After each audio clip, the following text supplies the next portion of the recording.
Oh. Yes, so, as I was saying, Gary, memories, eh? Mine isn't what it was, mate. Mine isn't what it was. Same. Yeah, it seems to be getting worse as well over the years. Yeah.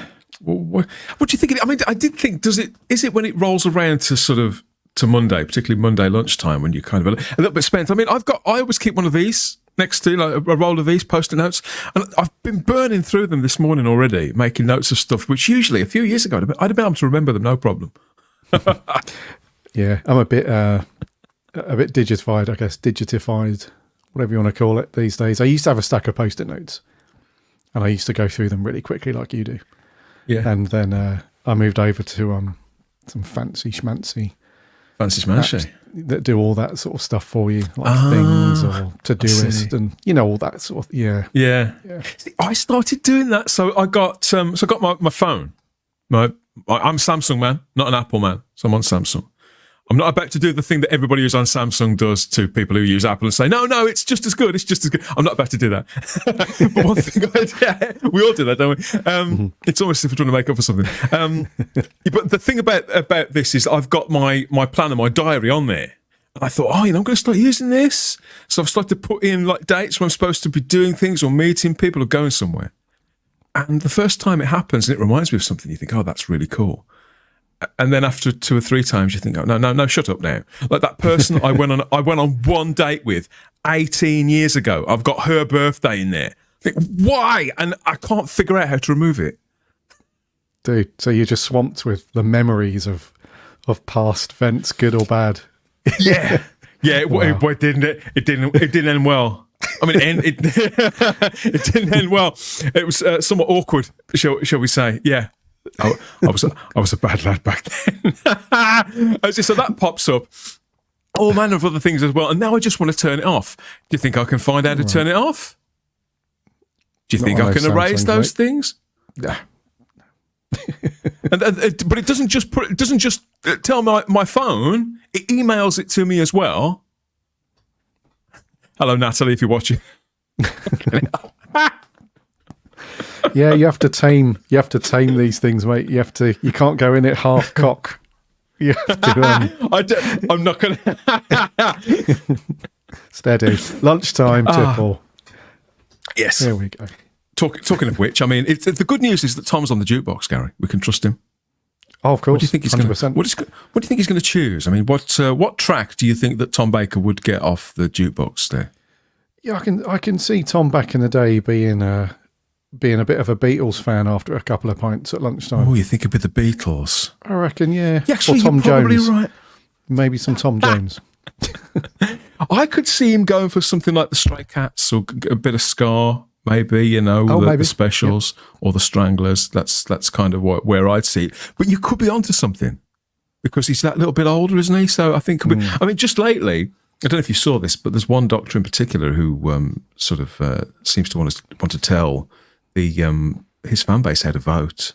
I thought, well, that's one way to go, but I think the better way to go would be to give us ideas like picks for things we can add to a playlist would be a lot more helpful, wouldn't it? Like, so what would Tom Baker go for on a jukebox? What would what's on Colin Baker's reading list, for example? What's his? Yeah, what's on Colin Baker's iPod Shuffle? That's what I'd like to know. These are the things I'd like to know. Or, does Matt Smith read Marvel or DC, and what's on his pull list? I think that'd be pretty good. That'd be sweet. Yeah, well, his pull list would be interesting. Yeah, I wonder if he's got any of the old Titan stuff on there, the new shooty comics and whatnot. They were good back then. They were really good. I mean, I think it's all gone a little bit to. You are a comics reader, aren't you, Gary? I'm not misremembering. I am indeed. Yes. Marvel or DC, man? Bit of both. Mainly DC. But me too. Yeah. In the 80s, it was in the 80s. It was all about Marvel, really, for me. Was it? Yes, it was. Yeah, I was more of a Marvel guy, but I started with DC, and then I went back to DC from Death in the Family onwards, like from 1990 onwards. Oh yeah. Yeah. Nice. As Marvel got more cosmic, I got more into DC. And although I did go back to Marvel for the Age of Apocalypse stuff, the X-Men books and things, but I was still a DC guy. Yeah. DC's been a bit more grounded, I would say. As you mentioned, the Marvel stuff's a bit more spacey, cosmic, insert adjective there. But yeah, DC's a bit more grounded, I guess. I was just thinking Matt Smith's quite a bad example because he's had a really hard time with that Morbius movie that he made, didn't he, last year? Oh, yeah. The Morbius film. Oh, dear. They tried to make it go viral, didn't they, by creating a sort of meme around it or something like that? Yes, everybody, I'm doing my hair. This is what you get with a chill stream with me. You get me mucking around with my hair. There we go.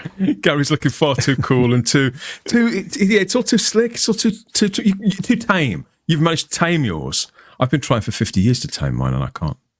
I was just about to say, years of practice, mate. I still don't think I'm quite there, but we'll see. It's not standing on end like mine. I mean, speaking of standing on end, hair standing on end, how was your Halloween? Because that's all been and gone now, isn't it? Yeah, it seems to. There seems to be a very quick build up to Halloween, and then it's over just as quickly. It's unlike Christmas, where I think it reminds me of that date with Natalie. Pretty much, yeah, like that, mate. It's it's been and gone before you know it. But unlike Christmas, where it feels like it's built up forever, like as soon as you get the 1st of November, you know, then you have that run up and stuff. Halloween, I don't know, it's like you sort of mid-October, and then out of nowhere, it's like, right, what are we doing? Are we getting all the sweets and goodies in for the trick-or-treaters? Are we going out? Or are we turning the lights off and sitting cross-legged on the floor so that we don't have to open the door? What are we doing? But, that's very much where I am with it. That's my strategy for handling Halloween sort of generally. Yeah, we've done that a couple of years, mate. Yeah, so I think this year, just me and my youngest son, we watched a few horror films. He's 17, so he's at that age where I think that he's scared at certain things, whatever. Unbeknownst to me, he's been watching things like, you know, The Exorcist and Poltergeist and Halloween and Friday. He's been watching them for about 5 or 6 years and is completely unfazed by it all. So, yeah, we tried to watch a few scary ones. He's just sat there, you know, snacks. You know, what is this, Dad? So, kids today, man, I don't know. This will scare the life out of you. I was terrified when I was your age, and they get 10 minutes in, and they just like give you that glance over the shoulder as if to say, "Really?" And after about 40 minutes, they don't say a word. They just get up. You're aware of them swipe the screen on their phone, and they're off, aren't they? Like greyhounds on a track. yeah, exactly that, mate. Yeah, so 10 minutes in, yawn, have a glance around, the phone comes out. I was thinking of putting some Who on, like, I don't know, Blink or Hide or that sort of thing. But that would have been even less of an impact. They would have just, you know, or he would have just, I used to find that look. I used to find the best way to scare my stepdaughter was to just tell her I was turning the Wi-Fi off. That's enough to scare the bejesus. She's terrified instantly. I use that now. Yeah. Get this shit sorted out or the Wi-Fi's being locked off. You won't do that. I mean, my strategy for handling a trick-or-treater does tend to be sort of lights off, you know, stay upstairs. I'm not quite at the level where I just tell them to fuck off. Although I'm not ruling it out. Yeah, it's crazy, really, isn't it? In your own home, you're confined to the floor with the lights off and for not having to open the door. I think one thing I have seen, actually, which is I think is going more popular, certainly around here anyway, is that if your house is decked out in any way, so if you've got Halloween decks out or you've got pumpkins in the window, anything like that, then that's generally accepted that you're happy for trick-or-treaters to knock. Yeah. If your house has got nothing at all, then you wouldn't open the door. So I think that's something that's gaining more traction. I've certainly seen it a lot around here, but I approve of this message. It's cool. Yeah. So, or that could be a double bluff. You know, to lure them in, and you know, then they hit them with the full force of expletives. And I've told you every year. I handled them the way that Yas handles the weeping angel here. So it reminds me of that game. You know, the what's it called? You know, the Doctor plays with Romana in Destiny of the Daleks. You know, the old like bump, bump like that when you do that with your fist like that. And this is, so you got like scissors and paper and all that. This is, like, does wood cancel out concrete? That's what. Yeah. Does it? No. Yeah, we'll have to. I can't remember how she got on. I can't remember which episode this was. I think it's quite early on, isn't it? Episode 2 or something. Yeah. Something like that. No, I do. I used to kind of dread Halloween, and no, I do. That idea of sort of being able to put some sort of signage up, it's a lot easier. But now I live in a townhouse. You see, in all fairness, they can't see because I can be in my living room and be upstairs. The front door's downstairs. Same. I'm the same as you. Mate. Yeah, my living room's on the middle floor, so if I get the curtains closed, I'm pretty secluded. You can't see me. How old are we, mate? Okay, Jesus. I said to somebody after we did the show a couple of weeks ago, we did this slot. I said to a mate, one of the Type 40 community, the ever loyal and faithful members of the Type 40 community. I said, what do you think of the thing that we got Gary on, had a chat, and he said it was. He says what I like about those streams, he said, and the one when you had Gary on, it was like the YouTube equivalent of being hit with a rolled up newspaper. Nice. I think that's a fairly accurate description. I'll take that. I'll take that. That could have been worse. That could have been a lot worse. So what I've done, Gary, is I've got my rolled up newspaper here. So I've got one. I sort of beat it on the desk every now and again. There you go. There's a title moving forward. The Lunchtime Wallop. Yeah, the wallop. But you're quite right. It is November, and this time last year, where were we? We were it was all about this, wasn't it? This had all kicked off. Oh yeah. Doesn't it seem like a long time ago? I loved it when they brought this logo back. Yeah, me too. Little did we know. Yeah, so did I. I was so relieved. I mean, you're a designer as well, aren't you? Of course. So, I don't know about you, but when this moved back into position, it was within 48 hours of The Power of the Doctor airing and the Whittaker era. This was the quickest rebrand I have ever seen. Sorry. Professionally ever. In 36 hours, that episode screened, and by, I think it was on a Saturday or a Sunday again. I think it was on a Saturday evening. It was, yeah. By the Monday morning, everything had been completely rebranded. You went to the website, there'd been a launch in New York with Ncuti Gatwa, and it was just, everything was gone, wasn't it? And the diamond logo was sort of back. It was efficient. Just shows what the BBC can do when they want to do something, doesn't it? Oh yeah, yeah. I think they had. It was a good move to move it forward so quickly, just because for a couple of reasons. Number one, you probably wanted to get this rocking and rolling as quickly as possible, because in terms of selling this stuff on, you wanted merch to have all this stuff ready to rock and roll, so that when the specials came out, etc. Everybody had new stuff to buy and whatnot. But also, I don't think the branding was too hot, for the for Jodie's era. The logo that they did, which was the I can't explain it. It's like the spaghetti logo. You know what I mean? Yeah, I always think of it more as wrought iron, but it's so hard to sort of pin down. They could never settle on what the house dress was going to be for any licensed product. And I mean, I saw the style guide for that. Did you? Yeah.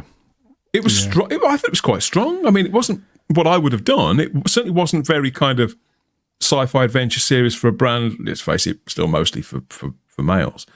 But it was pretty strong. There was things that could be adapted quite easily, and yet they didn't. They kept bending it out of shape. Yeah, and the final version that they went with as well, it felt like it was too. You'll know what I mean from a designer's point of view, etc. It's when you have something like a cover for a Blu-ray or DVD or something like that, where you normally have a collage of the characters and some space scene and some color washes and stuff like that. That logo that they used for Jodie's era felt too thin and just sort of got lost a little bit in the background of everything. It didn't have as much sort of impact. So something like the diamond logo that you just show with the the 60 years and stuff, and which was a Yeah. So that immediately has a big, a nice big presence on stuff. But yeah, that logo they used before, It I can see helps why. that it speaks of legacy in this case. But even if it hadn't have, even if that wasn't steeped in Doctor Who history, it's still like a stamp. It's like a seal of something, isn't it? It is, yeah, and it's because it's a double whammy, isn't it? This one, it's new enough because they've made some subtle changes to the way, so the font is slightly different. It's updated to the modern stuff, even though it's the classic font. It's been tweaked slightly, and they've styled it a little bit. And then the second thing is obviously it's very classic feeling because it's based on the old classic one. So it's a great logo. Yeah. You don't have to sort of sit there sort of staring at it to work out which any bits of it say. It's very clear what it represents and what it's saying to you. So we talked last time about how everything's gone, everything that's viral involves sort of being decoded almost. You've got to do all the bloody work. You go, no, just tell me what it is and when it's on. Yeah. Decide whether I'm going to watch it or not. Yeah, Stephen in the chat makes a good point that the Blu-ray collection sets, they're all now with that logo, so we're stuck with that because it will send everybody's OCD into overdrive if they start releasing those sets with a logo change. So initially, I mean, in all truth, I've said this before on the various shows. I associate the logo more with the Blu-ray range, because there was so little Doctor Who produced during that time. Anyway, it's sort of most of my excitement was geared around the Blu-rays, and therefore. But having said that, I believe now that we're a couple of years on from that, it's starting to look anachronistic. So by the time they finish the range in 4 or 5 years' time, it'll look like ancient history. It will. They probably should have changed it to the diamond logo and offered people maybe some sort of replacement carton, a program, or something you could print off yourself that you could slip. Yeah. With hindsight now, I was all for them keeping it and the continuity, but yeah, it's a tricky one. I can't see them changing it. I just for the sake of I can't see either now. Yeah, just for the sake of consistency. When you look across your shelf and it's all nice and. But the irony is that if they ever do change it, it'll be when it gets to doing the Blu-ray sets of New Who from 2005 onwards. So we could end up with a case where all the classic series, right, has a logo on it that is purely associated with the new series and a tiny pocket of the new series at that. And then all of the actual new series has a logo on it that was purely, up until recently, classic series. That's how badly they screwed up the house dress of Doctor. And a few years ago, until bloody Chris Chibnall interfered, God, that man, until he interfered, we've got a classic line with the Paul McGann Pertwee logo on, and we've got a new line which just rolled with whatever the current thing was on telly. Everybody knew where we stood, but apart from Chris Chibnall, who who'd had the brains he was born with. I love that shot. Yeah. Oh. The other thing to bear in mind as well is that I don't think this is the last release that we're going to see of these sets. I reckon fast forward another 10, 15 years. This might sound unrealistic and a bit out there, but there'll probably be some the state of AI upscaling. I'm bracing myself. Oh God, what's it going to suggest? 4K, 12K. Well, I was going to say the quality of and the consistency of that software. I'll probably say in the next 10 to 15 years, we'll get sort of some nice 4-scale upscaled bits and bobs. So you'll have to buy those sets all over again anyway, when you get the latest picture quality and all that stuff. So who knows what the logo will be then? Christ knows. Oh, Ian Levine will be. I'll have to ask him. I've to ask him what he thinks about it.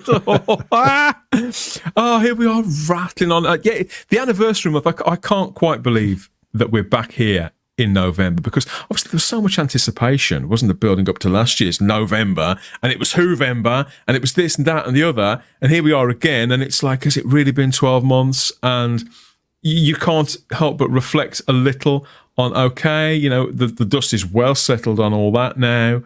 Was it worth the wait? What's it left us with? Because the changing of the guard happened within weeks, didn't it, of the anniversary specials themselves?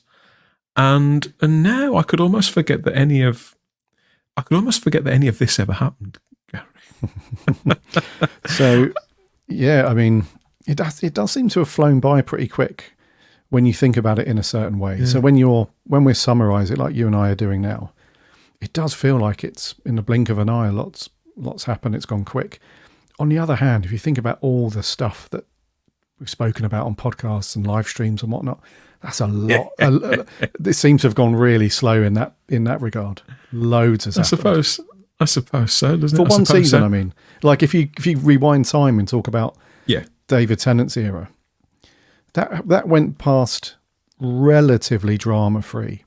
There was a few bits along the road, but for the most part, there wasn't any big controversies really. No big dramas to spook. Shoot has had one season, and it's been enough to talk about every week. To last you 10 years. It's crazy. Yeah, he was barely around for the majority of it. I know. Shut up. Get down. You've got such a great bank of this style of images. You want me to play it again, don't you? You do. Don't, please. Don't. You do. I don't want to be scarred. Go on then. Go on. Oh God! I tell you what. I'll play this instead. I think it's about time, isn't it?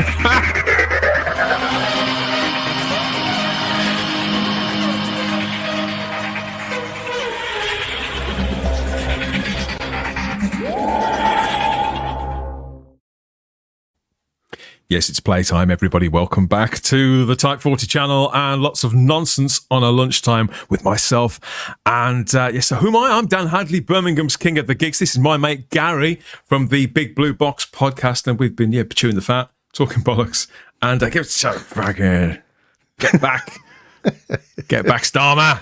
I need something as well, don't I? What have I got? Here we go. That'll do. You're down the road. That isn't a cracking cover for Doctor Who magazine this month. My God, great, beautiful picture. And I just think Paul McGann. I mean, he's a cool bastard anyway, isn't he? It's any new image as well of him in costume. It's like Doctor Who fans, we're like moths to light bulbs, aren't we? When we see him, it's extraordinary. Yeah.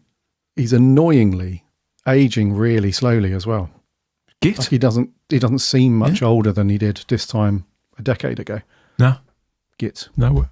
During the night of the Doctor. Yeah, and he was, he indulged our nonsense as well. We didn't really give him a great deal of choice when we were doing this. Yes. You're watching Type 40.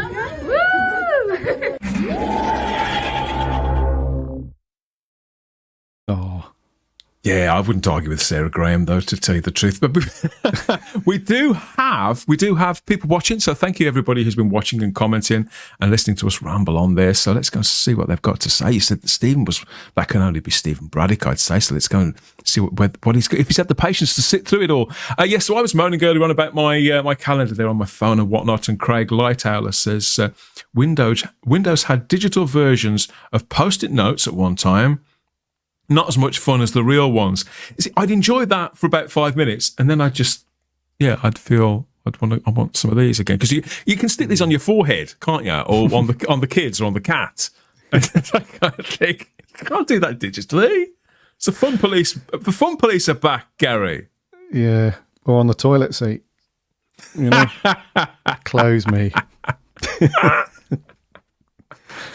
Oh, yes, we're against the fun police here at Type 40 and the Blue Box, I would imagine, because it's a fun ship that you captain, isn't it, over there? You do have a laugh with what you do. It's one of the reasons why I like it so much.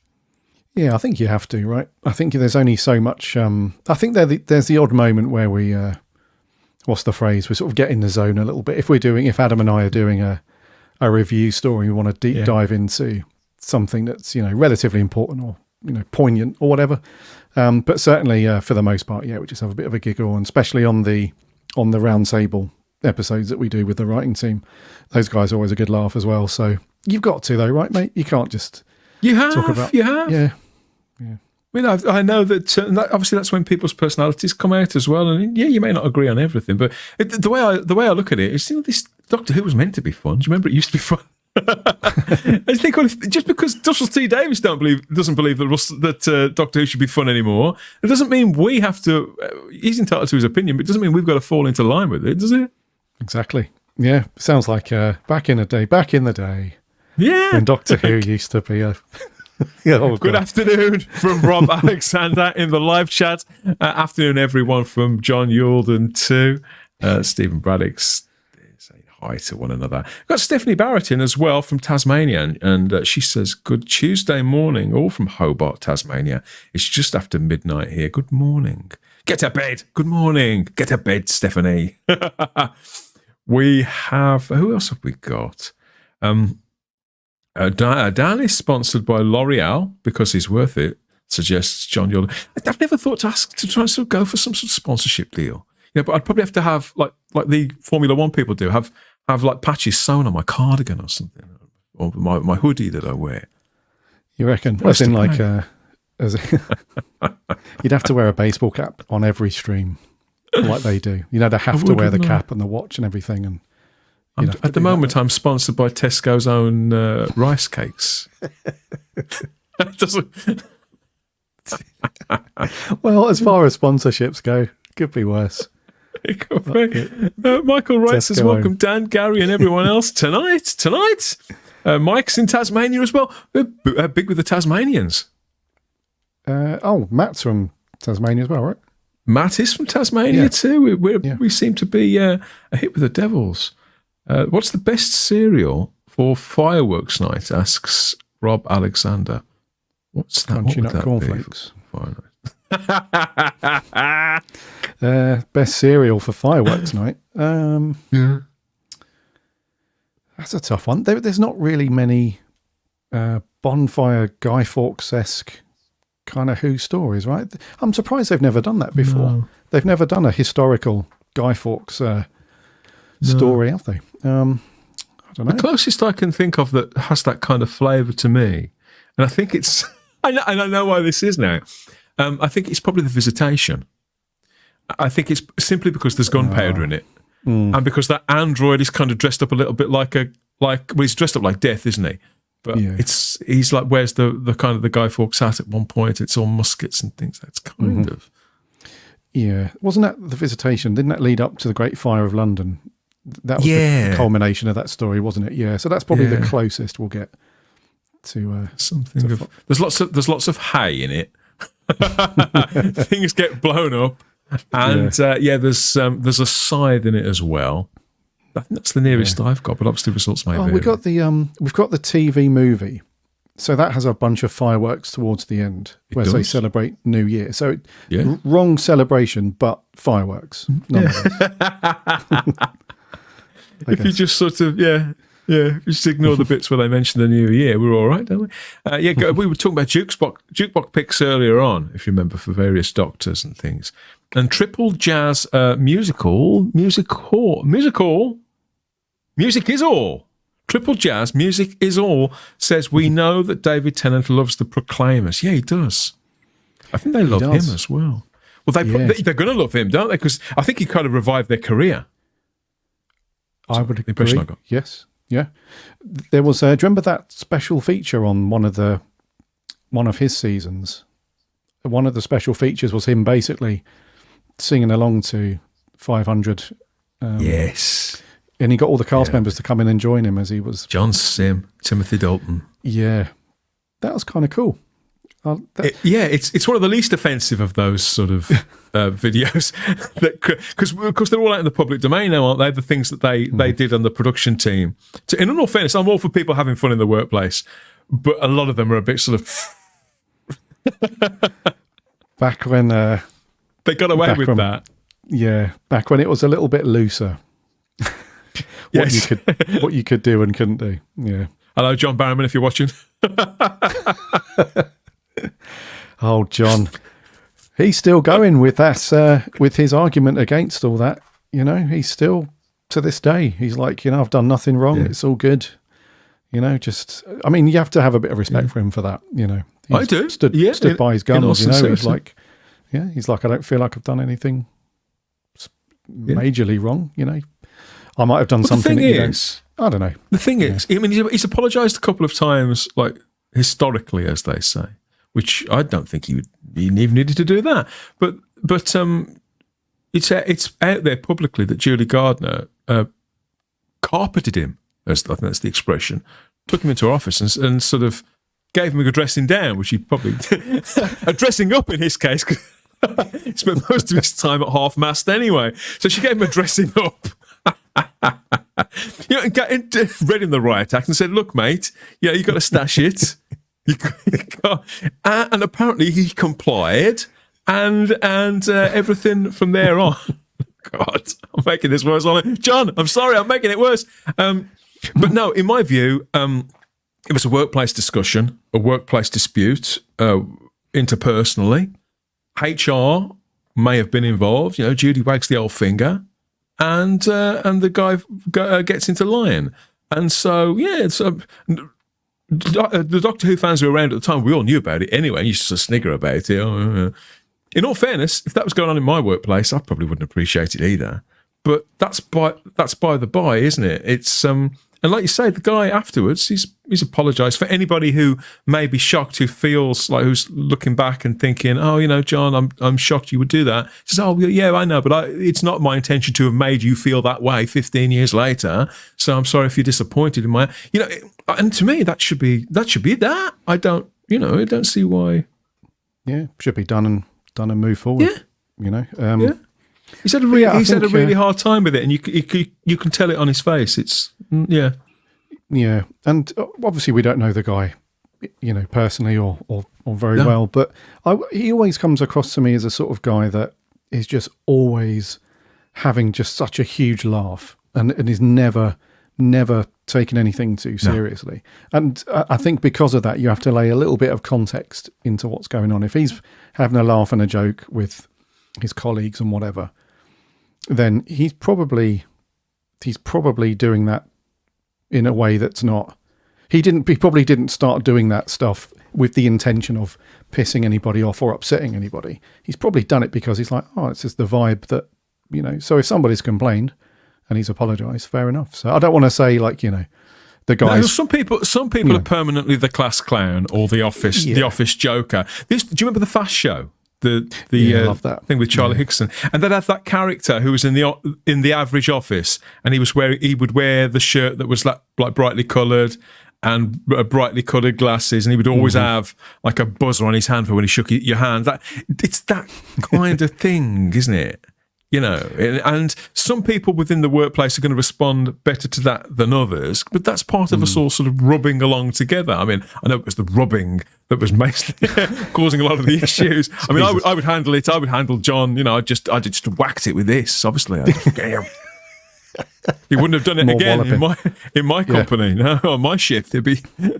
Yeah, but the thing is, he wouldn't. I don't think he would have done that as some kind of out there weird prank that potentially nobody would have got, or, you know, I think everybody was kind of in on it and having a crack with him.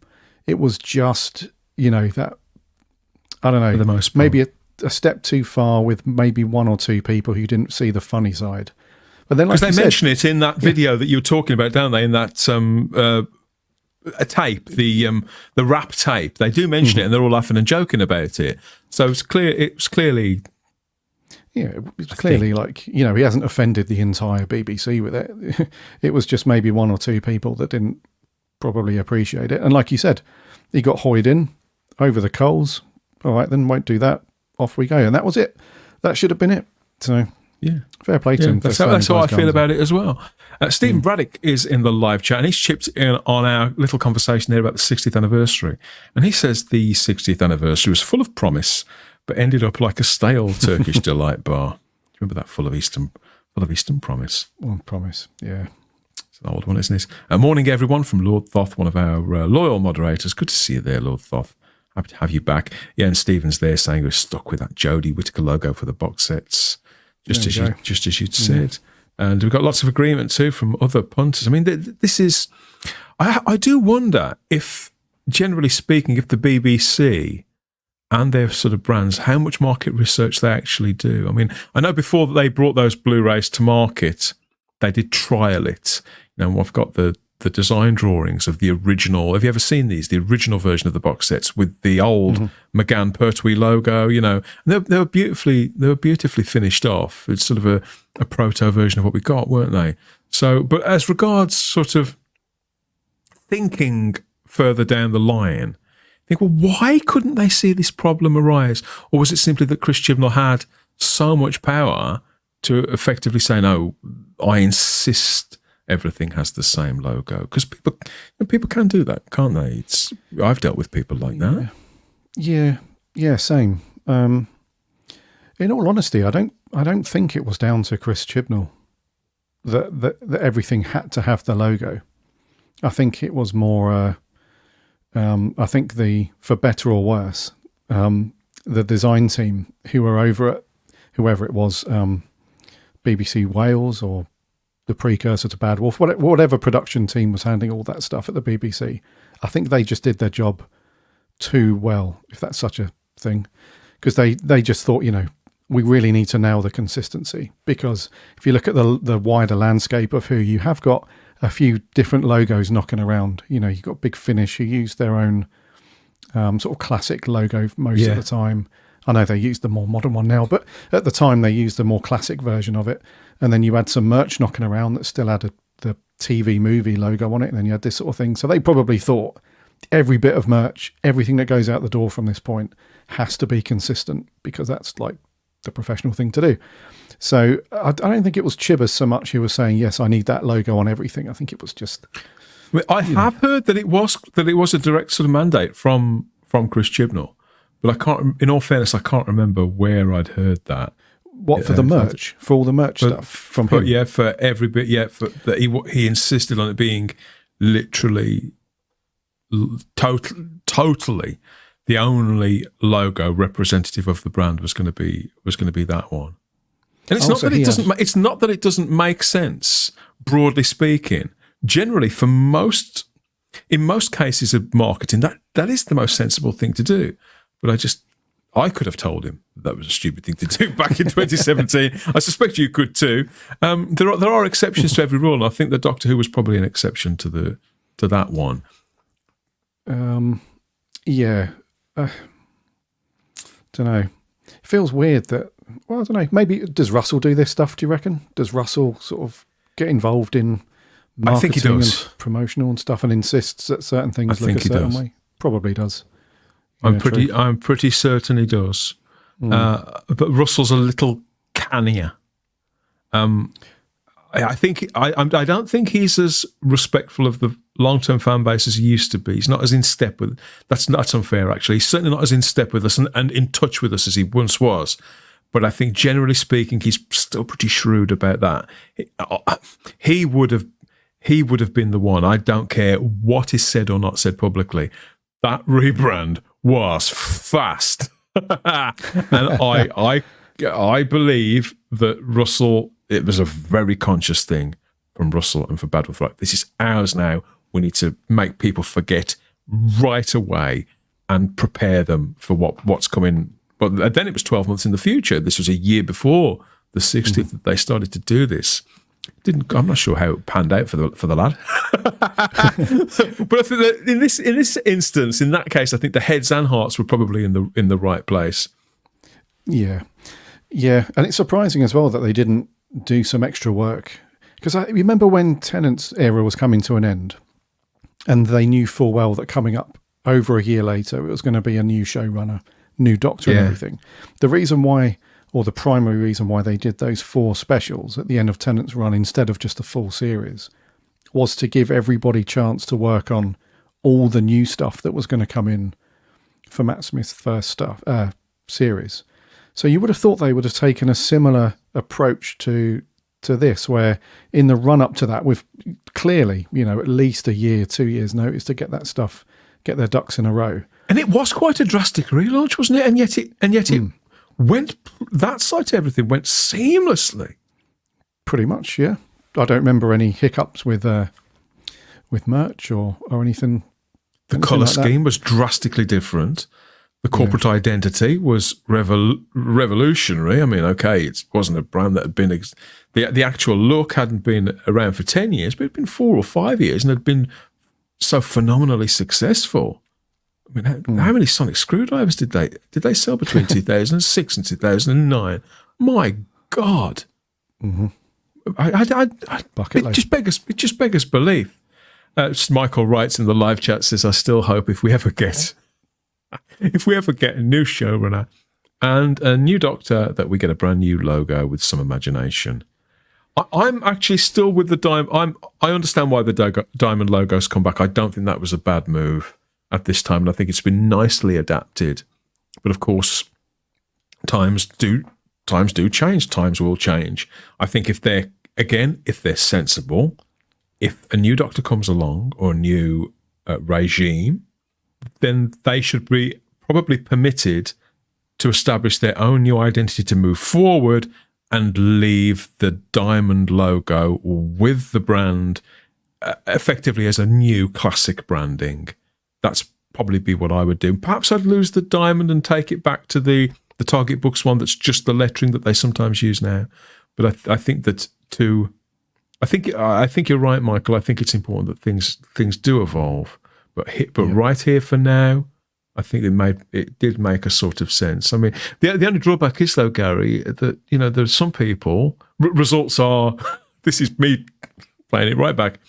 Results on the Shutigawa era are very variable, and so for people who hold the diamond logo dear, there could be a great many of them who feel that it's being sullied by an association with an era that they're just not feeling, that, or worse, that they've had real strong reactions to, and that's a pity, isn't it? Because it disenfranchises yet more people, and it sort of speaks of a calcifying brand. Mm-hmm. Yeah, no, I can totally see that, mate. I think people do latch on to their most their most favourite era of Doctor Who from the classic years. If they have a treasured Doctor or an era, then you do bring along that visual stuff with you when you're thinking about it and when you're talking about it. And it happens a lot as well with intro themes as well. So when you ask somebody what's your favourite sort of classic intro theme, like for me, one of my faves is the old Pertwee one with the circular sort of stars and that sort of thing. So if you could imagine them sort of taking that and rejigging it a little bit and then using Shooty as the intro for that and that sort of thing, you have that feeling of, you're ruining, you're ruining my sort of fond memories of my favourite era and my favourite intro and stuff. Yeah. So I can see that, mate. I can see how people would be, feel like it's been, So I suppose if the brand moves on and each Doctor has its own new logo, then it limits, it limits that, doesn't it? You can't legislate for literally everybody in the fan base, but you can box clever with these things. I think they did that really well with Matt Smith's logo and the production around that, because remember the first logo for Eccleston and Tennant, it was just that sort of elongated sort of eye shape, wasn't it, with the thing, which wasn't really, you couldn't adapt it very well. It was just that very long you couldn't put that thing. Logo anywhere as a designer. Yeah, so with Matt Smith's one, though, I think the evolution of that was really well done, because when you had that big boxy font that spelt out Doctor Who with the TARDIS in the middle, you could use that across anything, and they tweaked it a little bit for some of his intros. I think one of them, it was on fire, another one, it was, whatever. But then they also had a condensed version where you just had a big D and the W next to the TARDIS, so you could use that in like a vertical thing and whatever. So when you start to adapt it a little bit and have its own unique identity with a Doctor's era, and you associate that with a Doctor, I think that works really well. And probably that's one of the main issues I had with this logo for Jodie's era, was that it's fine when you had it going quite long landscape across, but it didn't really work in any other setting, really. And the font once they itself took it two-tier. Did you ever see it on the Target Books covers when they put it on 3 or 4 of those? It just got lost. Yeah, and even when you stacked it, like you said, when you did it that way, the thinness of the lettering in that font, this custom font that they made for it, it just didn't stand out enough. So it's okay on the classic collection sets where it's just that on a grey background, light grey background. It only works on one tier, and ideally one colour, sort of white out or in that sense, sort of grey out of sort of a metallic colour. It just stripped right the way back, which I don't think that Doctor Who should look. I think that the logo we were just slagging off, the Tennant and Eccleston one, as hard as that was to use as a designer, the big fiery lozenge, that was recognisable in itself.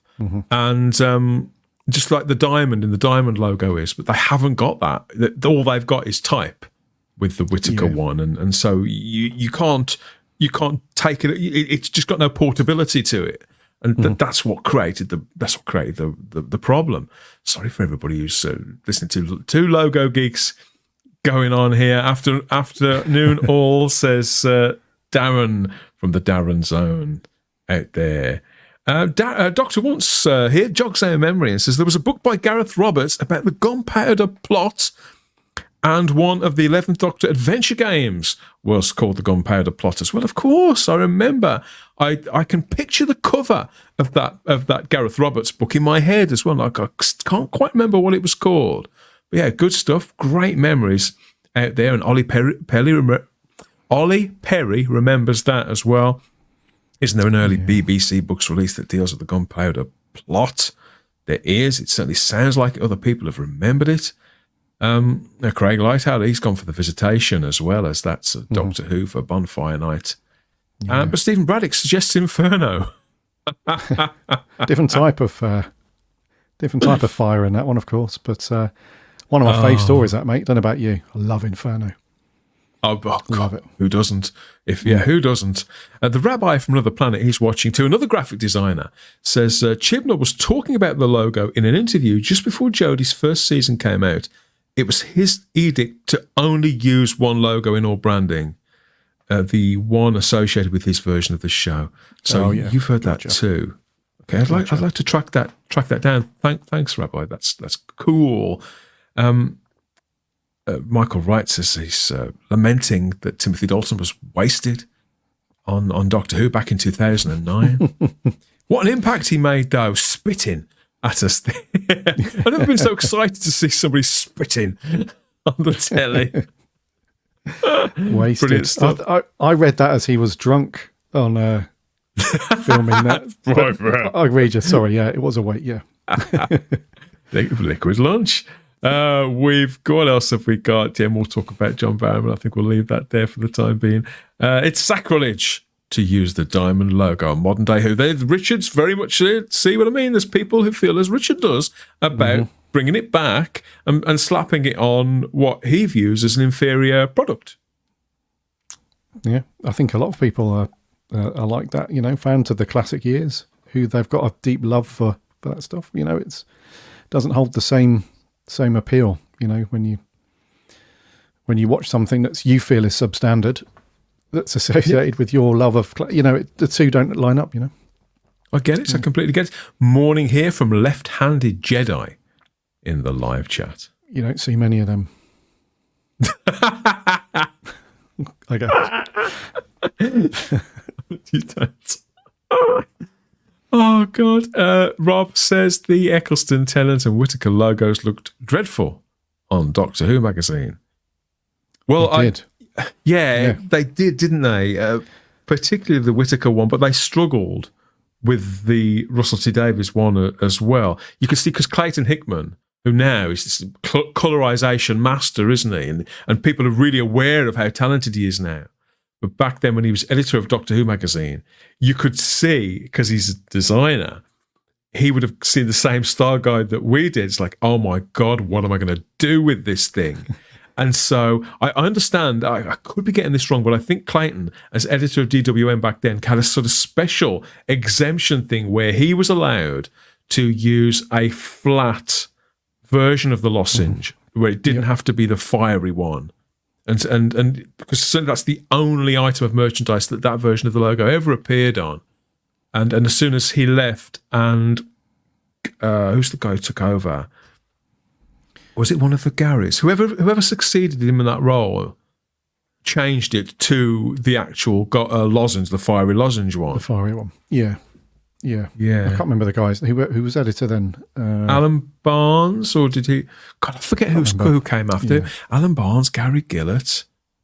Gary Russell was years before. Yeah. Oh, I know who it was. It's Tom Spilsbury took over from. Tom Spilsbury, yes. Yeah.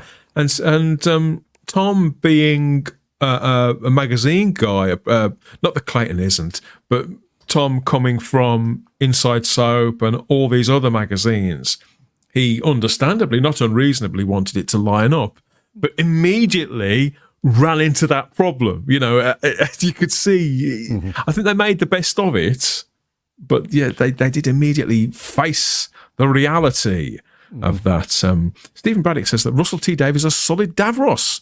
When did that happen? He's solid. Another one for human resources to step in on. Dear me.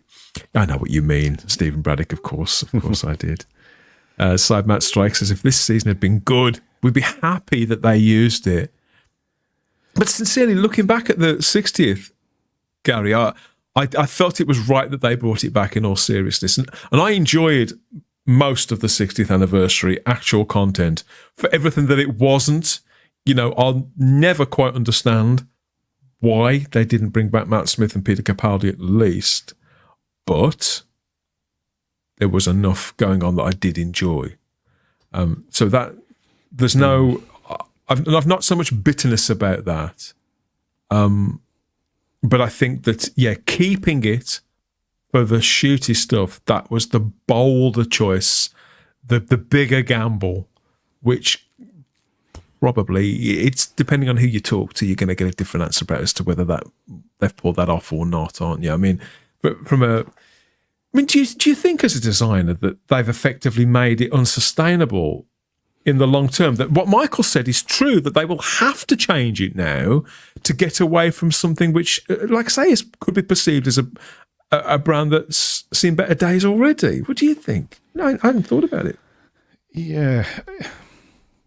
It's difficult to see in the future with that stuff because... Really hard.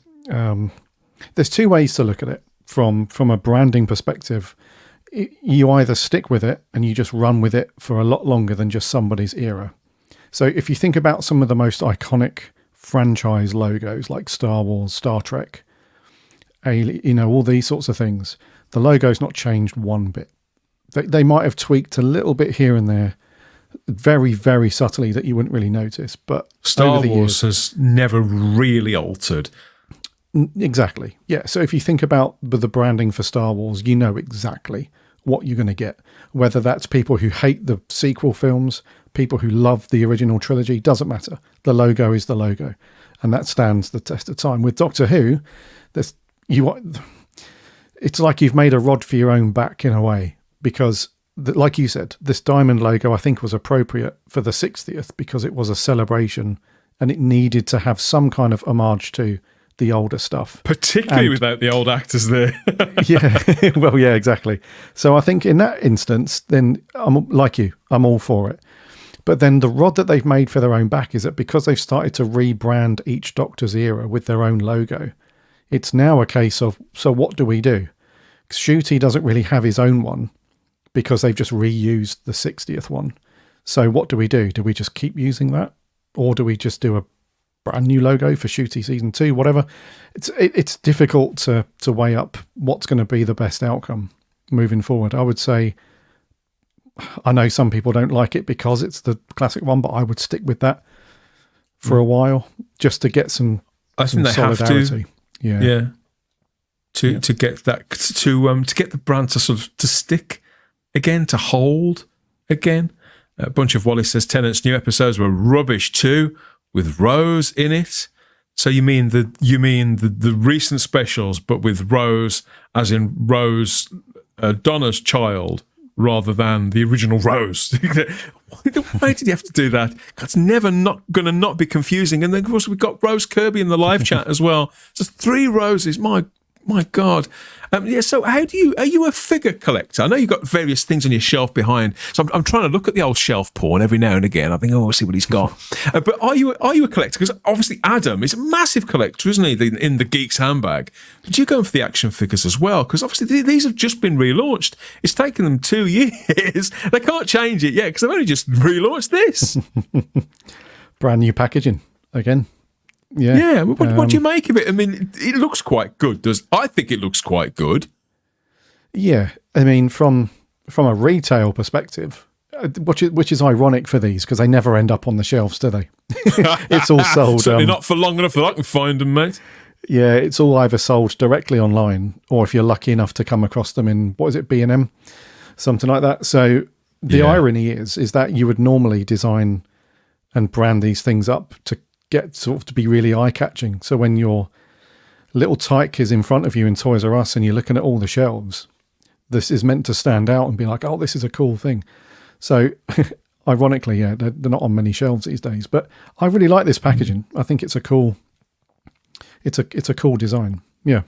It's recognizable, isn't it? I think because of how they're framing the logo itself, which is back to being recognizably Doctor Who, the TARDIS being there as well, for the people who may not recognize that, might recognize the TARDIS or associate it with their youth, if they're people in their early to mid to late 20s. It's old Doctor Who. I suppose the big drawback is that next to it, you've got two people, if you haven't seen the current incarnation of the show, let's face it, a lot of people haven't. Not many people watch the thing. There's no Dalek next to it in a matching trade dress because there's no expansion of the Lion. We've all got that face, mate. We've all got that. It needs more. It needs. Yeah. I mean, can you collect a line of figures where there's only 2 available? Well, I think if you're a serious collector, like Adam, who you guys know, he will have got these 100% because he loves the whole figure thing. And because he's collected the figures for God knows how many years. Some amount of years, he wouldn't sleep at night knowing that there's figures out there that he doesn't have on the old shelf. So for him, you'd have to pick them up. Whereas I'm way more selective. The only ones that I've wanted recently is the, I think it's the it's the classic Dalek 2-pack that they did. You know, the grey Daleks from, what was it? Was it Remembrance? Might have been Remembrance. I so regret not being able to buy this line because I would have a shelf full of these things now. So they've recently I've only got put a few. out. Yeah, you can't see them. They're up on the top, but I've got a row of Daleks up there. I've only got 4 or 5. So I only collect the ones that I really like the look of. I won't pick them up just for the sake of it, you know. You can never have, as a Doctor Who fan, you can never have too many Daleks. I didn't count myself as a massive Daleks guy, but I don't know, they're just so much fun. I mean, John Pertwee used to go on and on about them, didn't he? About or how they were lacking in various departments. But I don't know. I think he protested a little bit too much. I think he thought that every time they turned up again, that he wasn't the star anymore, and they were. And so I think that was naughty of him. I think he should have perhaps been a little bit more magnanimous about that. I think that's what that was really about. Yeah. When you see that picture, it's hard to take him seriously, or think of him being in a serious way. But because he was a bit goofy with his faces like that. But I mean, I wasn't too hot on the Daleks either, mate. When I first got into Who, I thought they were cool, but certainly from the recent years, since 2005, I always thought they were a tad overused because as you got through, and used poorly as well. When they're used poorly, it's hard to justify. Yeah, and as you got through each series, back in the day when you had, how many episodes did you get? You got like 12 to 14 episodes or something like that, was it? Well, there was 13. I think it was 13. There were 13 initially, and then the Christmas one. Yeah, that was it. Yeah, so back in the day, you'd get to like episode 7 or 8, and you think, well, the Daleks are going to make an appearance at some point, because there was this myth knocking around, wasn't there, for years that that there was some kind of contract in place. That's right. they had to use the Daleks at least once in every series, something like that, wasn't it? So it was. You always thought, oh god, they're coming at some point, but they're a bit overused. But I really like collecting the actual figures now. I like collecting the Daleks. They seem to have calmed down a bit in terms of screen time, which is not a bad thing. The downside of it is that when the show is kind of on its uppers, and I think it's no secret that it is right now, they could really do with their strongest players up front. I'm trying to use a sporting analogy here, whereas I'm not going to be able to pull that off because I don't do sport. But the people out there who do sport will know what I mean. It's like you put your strongest players where they need to be. Mm-hmm. It's the same if you're trying to establish a line of merchandise. You can't just have two. You got the Doctor, who's labelled as the 15th Doctor for some weird. It should be just the Doctor. If he is that character, he's just the Doctor. And then whichever, if you're a casual, it's just an archetypal blonde girl. If you don't know who the character is, it could be anybody. No Daleks. There's no man in black. It doesn't have to be the Master, but effectively no villain to put them against. It's really, is it cowardly? I don't know. It's certainly not a confident way to launch a line of merchandise. I mean, the Blu-rays, obviously this is a well-established line now, but they're, in many respects, Gary, this is a luxury brand. I mean, I think that they're excellent value for money myself, but if you haven't got it when they come out, you might miss out, 45, 50 quid, 55 quid. A $5's a lot of money if you haven't got one. You haven't got a Bluey, isn't it? So you can't really, they're not the same thing. Yeah, this is more of a, I think you're right. This is more of a luxury thing for Who collectors and for people who just want to own a cool piece of Who merch. I mean, it's certainly not a stocking filler, is it?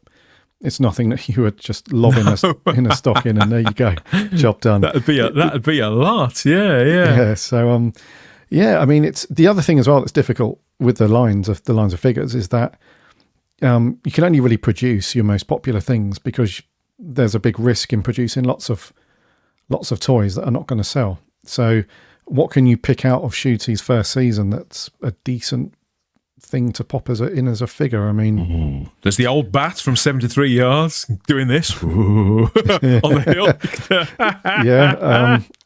I don't know. I mean, I like the big slug, the gelatinous things that sort of suck at the students in Dot and Bubble. That would be quite fun, particularly if you could do it.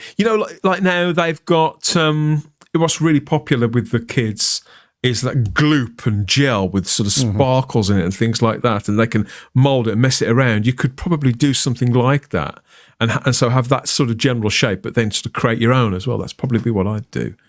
Yeah. But aside from that, I'm struggling. I mean, I would have. I think I've spoken about this before. I personally would have a remote control Space Baby in its baby chair, in its push chair, and you could sort of move it around and have it, and have the little fella, put him against the Snot Monster with his water pistol. I would probably have that. The Snot Monster would be a good figure to have. Piano, right, which you wind up on the end like a. The piano with a handle on the end, and then he plays a tune, and Maestro pops out the top. There you go. That's another Christmas toy to have. Nothing will. An actual landmine from Boom that you can put in the garden, right? And only when you step on it, it doesn't take a limb off or anything like that. It just sort of makes a funny noise, or I don't know, plays the Doctor Who theme tune. I'd go for that. Yeah, I mean, they should involve us in these meetings a bit more often. The merch. Yeah, get in touch. Al, isn't it? A character. You want this. You want it. Get in touch. Come on. Come on. What else? I'm trying to remember any of the episodes. Best not to mention Rogue, really, isn't it? The owl. I mean, obviously the dog though, from Rogue. The owl. The owl dudes. Oh, actually, yeah. Or you could have masks where you could become an owl dude. Yeah.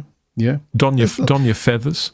There's probably about a dozen figures that they could have done. There is stuff in there. The more I think about it, there is stuff. Yeah, they wouldn't sell them. That's the only snag. because so few people watch the damn thing. I mean, Let alone buy the. yeah. I mean, I think if we, as old fans, a lot of us, I mean, I still find it very difficult to think about what they did to Sutekh. But if I hadn't got that affection for Pyramids of Mars and the character, that had been the first I'd seen of it with that giant dog and the TARDIS, I'd probably think that was pretty cool. If somebody, do you remember the creature the Rachnos Empress action figure that came out? The size of that thing? Did you ever buy that? No, I know of it. I didn't get it though. Looks cool though. Oh, so I've got my kids. One's upstairs I think it's in the loft or in a box under their beds, and it is a big sod, and it's certainly proportionately you could have done a large sort of Sutekhy doggy thing of around that size, or even a kind of a hand puppet version if you really want to lean into the silliness of it. And do it kind of like a Drashig, because you can get Drashig hand puppets, can't you? At least Kenny's got one. Kenny Smith's got one of those. Yeah. Let's pick up some of the comments before we've got to shoot off. It's not a doll, Mom. It's an action figure. Very true. Left-handed Jedi. I couldn't agree more. Very true. And Stephen says the figure needed a large range where the monsters are. Oh wait, there weren't any last season. No, they weren't. But he's glad that he's found. Look at this. Rubbing it in here. Stephen's managed to find one of the Emperor Davros figure sets there. The Piss character off, option set. Stephen. How did Just you find one of rubbing them? it in. Yeah. I am pleased for the fans that find it, but I can't. Oh, it's little rocking all shit round by me. Yeah. The classic Dalek range has sucked me in. Says Cybermat Strikes. They are beautiful. Very true. And Michael Wright asks, whatever happened to the horrible Lollipop Large Daleks from Matt Smith's era? Lollipop Large? Oh. Do you mean the multicoloured... yeah, the blue and the called? yellow. The red. What are they called? the Paradigm Daleks, were they that's called? the ones. Yeah. They're not around anymore. I can't remember what happened to those ones. Weren't they kind of elevated within the continuity that they were seen as like an officer class almost, like kind of like an elite squad? Or like a high council of Daleks? Is that what they did on screen? But in reality, Stephen Moffat realised he dropped a bollock and just got rid of them. They organise themselves into a state known as the Dalek Empire, like the Dalek of old. Yeah. Reinvention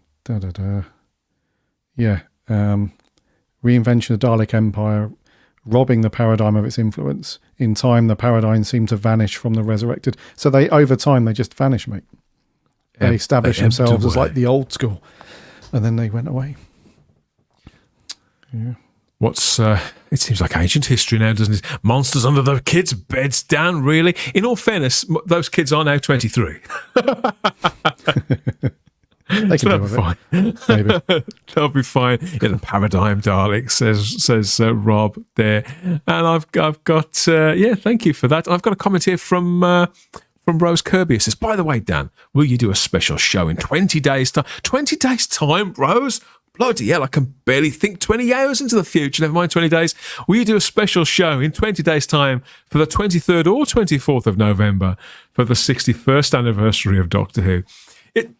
Why do we fall for this every time? Because this is not a silly question from Rose. Rose, you've got to keep your notifications on, my lovely. You've got to hit the bell there, and you'll stay notified. The answer is yes, we'll be here with something. But yeah, that's in the planning stages. But the truth of the matter is, 61 is not a big number, is it, Gary? But we as Doctor Who fans, we do fall for it every year with the establishment of Doctor Who Day. Mm-hmm. You know, it's happened. It's a thing, or at least it's a thing for us. So yeah, I mean, it's not going to be as big as last year, obviously, but I think even if the BBC don't do something, and they are, by the way, even if the BBC don't do something, then it doesn't stop us from doing something. And this is what I love about the Doctor Who fan base, Gary, is that we're resourceful, we're creative, we're a community when we're allowed to be, when we're not divided by outside forces, be they politically or any other thing, because I think that in some instances the fan base has been divided by outside forces and politicized and turned against ourselves. But the innate state of Doctor Who fandom and fans is actually to come together. And I think Emily Cook proved that during lockdown with the lockdown Who tweet-alongs. I think Ian Levine has proven that with the AAI regenerated reconstructions. And to a large extent, I think that Pete McTighe has as well, in particular, although I don't want to single out Pete, that's not fair. But there's a certain set of people who work on the Blu-rays who've also tapped into that as well and managed to get fans to sort of lay down their arms almost and really bring us together when those things are announced. So it can happen, can't it? And if we can't do it at the anniversaries, then when is more appropriate than that? Exactly. Yeah, I think so. When is the 20th and 21st? A Wednesday and a Thursday. So that ties in nicely with your Thursday night streamage. Yeah, I think the Thursday night. Now I have got this sorted. I think the Thursday. I think it's Saturday the 23rd. So we'll have a show on the 21st for the run up, and then one on the Saturday night is sort of the plan. Oh, cool. But that's what's kicking off over here on Type 40 Live. That's what Rose is talking about there. Myself and an assortment of the regulars doing our thing. Yeah, we'll be talking about all the kind of stuff that we usually come out with. If you haven't caught it, you want to get on the latest edition of the show, which I'm about to... I'm trying to buy some time to bring it up. Where is it? Where are you? So yes, so we did this the other evening, Type 40 Live, with our very, very own Top of the Shocks show, where we went and we recounted our favourite, scariest shocks that the series has ever given us, mostly on screen, although we did talk about some of the ones that were off screen as well, so you can go and get that on the channel too, and add a comment as well with your top shock, even though it's not Halloween anymore. No, it's evergreen content, Gary, as content creators. That's what we strive for. Evergreen. Of course. What's going on? Yeah. What's going on at the Big Blue Box this week? Oh, over the Big Blue Box. So yeah, on our episodes go out on a Friday. So Friday just gone, we had episode, I can't remember what it was, 430 something. That was with I was joined by one of my writing team, Matt, and we spoke through the latest Doctor Who news. We're still talking about this bloody Shooty's comments on the Graham Norton show. That's still lingering around, dude, and things happening like with that. Like a fart in a lift. Yeah. Not like a fart in a colander, but like a fart in a lift. God. Yeah, so we spoke, there you go. We spoke about that, and then the Blu-ray set, and gushed over that for a little while, and some other Doctor Who news. And then we've got an episode going out this Friday. I'm not sure who's going to co-host with me on that yet. But yeah, we'll just catch up on the latest Doctor Who news, bit of Big Finish, all that jazz. Because Adam is still on manoeuvres, isn't he? He's out there having fun. Jesus. Somewhere. Yeah. I can't keep up with him wherever he is, but I know you've got a great team over at the Big Blue Box. So where people can find that across the podcatchers, can't they? Remind them. Yeah, so any of the podcast apps, just do a search for the Big Blue Box, or there's a website, bigblueboxpodcast.co.uk. You can listen on there as well, and you can read the reviews and articles and editorials from those guys as well. And on the socials too, same name. Just do a search for the Big Blue Box; it will come up everywhere. Get it in your ears and in your life. That's what I always say. We'll be back with Type 40 Live on Thursday. Yes, that's right, Thursday. Myself, I'm not quite sure who we're going to wrangle in for that because they're out touching grass at the moment. So I've got to bring them back in like cattle. that's going to work because we've got plenty to talk about, and including that. Somebody's asked me about that in the live chat. You want to stick around for Thursday for our thoughts about all of that and this and them, and what we'd like to know as well is there anybody out there who's going to the London Winter Comic Con as well, who plans on meeting Shooty and Millie? Are both going to be there, so have you got your tickets? Are you looking forward to it? And are you going to take your moment? You're going to choose your moment to pounce on Shooty and ask him what about about the Graham Norton thing and see what he says. See how quickly he makes a sharp exit. Or ask him for its work. You'll get one of the two. Oh, well, yeah. I'm sure he'd oblige. Yeah, more than happily. Yeah, we can't not do it, can we? We can't.